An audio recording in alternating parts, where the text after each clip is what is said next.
নীল সাদা রঙের বদলে এবার গেরুয়া রং। পুরাতন মালদার ভাবুক পঞ্চায়েতের রং যখনই বদল হয়েছে তাতেই শোরগোল পড়ে গিয়েছে। এরই মধ্যে তাল ঠোকাঠুকি শুরু হয়ে গিয়েছে কাদের মধ্যে? শাসক দল তৃণমূল আর বিজেপির মধ্যে। দেখুন,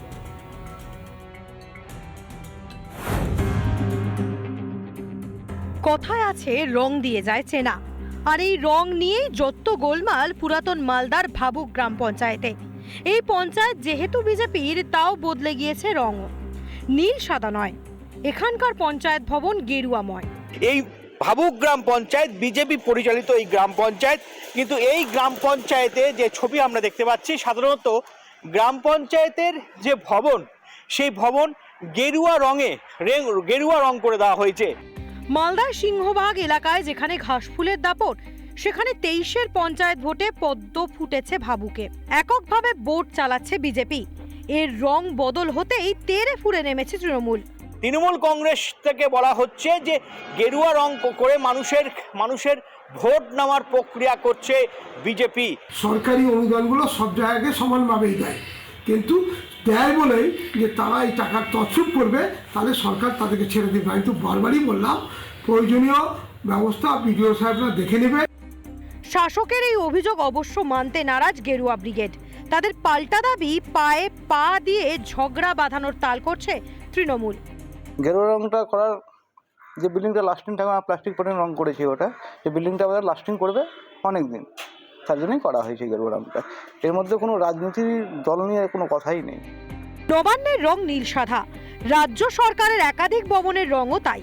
বিজেপির প্রশ্ন, তাহলে শুধুমাত্র একটা পঞ্চায়েতের রং গেরুয়া হওয়ায় কেন এত গায়ে জ্বালা ধরছে তৃণমূলের? আর যদি গেরুয়ায় রাজনীতিকরণ হয়, তাহলে কোন যুক্তিতেই বাদ যাবে নীল সাদা রং? রং তৈরি করা নিয়ে রীতিমতো রাজনৈতিক বিতর্ক এখন জোর কদমে চলছে গোটা পুরাতন মালদা ব্লক জুড়ে। মালদা থেকে দীপঙ্কর গোস্বামী, রিপাবলিক বাংলা। ধরুন আপনার শরীর অসুস্থ হলো, আপনি কোথায় যাবেন? আপনি যাবেন স্বাস্থ্যকেন্দ্রে। কিন্তু স্বাস্থ্যকেন্দ্রে যেতে যেতেই আপনি 5-10 খানা রোগ বাঁধিয়ে ফেলবেন, এটা কিন্তু বলাই যেতে পারে। কেননা রাস্তার অবস্থা যেমন খারাপ, অন্যদিকে অস্বাস্থ্যকর পরিবেশ হাসপাতাল সংলগ্ন এলাকার। এমনই পরিস্থিতি মহেশতলা প্রাথমিক স্বাস্থ্যকেন্দ্রে, যেখানে পরিবেশটা এমনই, যেখানে স্পষ্ট হচ্ছে রোগীর আতুরঘর।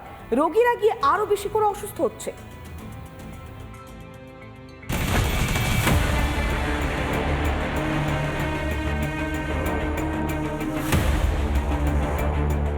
মহেশতলা পৌরসভা 24 নম্বর ওয়ার্ড, আর 24 নম্বর ওয়ার্ডের মূলত চক কৃষ্ণনগরপুর প্রাথমিক স্বাস্থ্য কেন্দ্র। এটা দেখে মনে হবে স্বাস্থ্য কেন্দ্র না, মনে হবে আস্তাবল।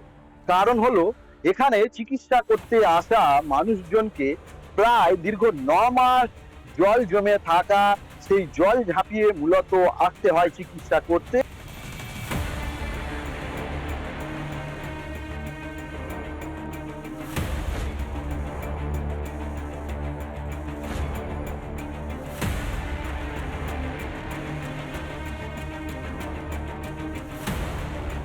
জল জমে আছে স্বাস্থ্যকেন্দ্রে যাওয়ার রাস্তায়।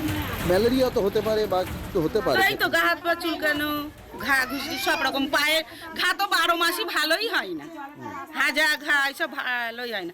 কাশি, কফ, সর্দি ওগুলো তো লেগেই আছে ঠান্ডা ঘেঁটে ঘেঁটে। কাউন্সিলর কি জানে বিষয়টা? কাউন্সিলর জানে না, এখানে জল জমে আসে, কাউন্সিলর সব জানে।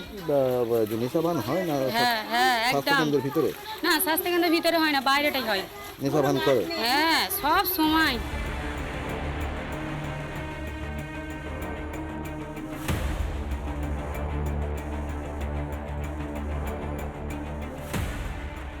এই যে প্রাথমিক স্বাস্থ্য কেন্দ্রের যে পরিস্থিতি, অর্থাৎ জানালার কাঁচ ভাঙা রয়েছে, এই যে কলাপসের গেট সহ, মূলত দেখিয়ে রাখতে বলবো আমি আমার ভিডিও জানাচ্ছি যে এই কলাপসের গেট ছাড়ানো, এছাড়াও মূলত এই যে কাঠের যে দরজা, সেটাও মূলত ছাড়ানো রয়েছে।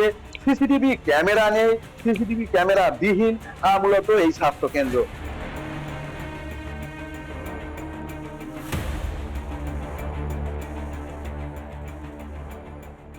আমি এখানে মোটামুটি 1 বছরের মতো ডিউটি করছি। ইনিশিয়ালি মানে এরকম ছিল না, পৌরসভায় জানিয়েছি, ওরা বলেছে কাজ স্টার্ট করবে, বাথরুম করবে বলেছে। জাস্ট এই লাস্ট উইকে একটা মিটিং হয়েছে, বলেছে এবার তো পৌরসভার ব্যাপার। যা যা কিছু অব্যবস্থা সেটা আমরা দেখে এসেছি এবং চেয়ারম্যান সাহেবকে বলেছি। চেয়ারম্যান সাহেব অলরেডি এটা সবুজ সংকেত দিয়ে দিয়েছেন, ফান্ড অ্যালটমেন্টও করে দিয়েছেন। আমরা সত্তর কাজ করব এবং রাস্তার কাজটা আমরা ইমিডিয়েট করব।